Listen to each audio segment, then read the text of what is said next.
Marvel Rivals won't open? We're killing the stuck process and running 3 quick fixes. Takes about 3 minutes. If you're seeing Steam say it's playing but nothing opens, the launcher flashes and disappears, or the game just sits in Task Manager doing nothing, this is it. I fixed this across dozens of machines with the exact issue. None of these steps will delete your game, your settings, or your account. Right-click the Windows icon, select Task Manager. Type Marvel at the top. Look for anything that says Marvel Rivals or Marvel Rivals Launcher, Bootstrap Game. Right-click it, hit End Task.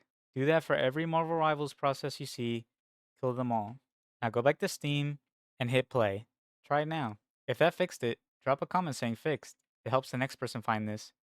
If it's still not working, in Steam, right-click Marvel Rivals in your library, hit Properties, click Installed Files, hit Verify Integrity of Game Files. This takes 1 to 3 minutes. This is why it breaks after a reset or update. Something in the files got corrupted and this replaces it. Once it's done, hit play. Try it now.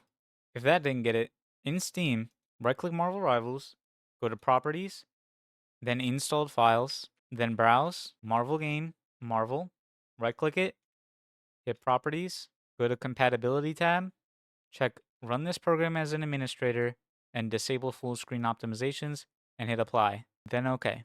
Now if you have it, open Discord, go to Settings, scroll down the game overlay, and turn it off. If you have NVIDIA, open it, go to Settings, and turn off the in-game overlay there too.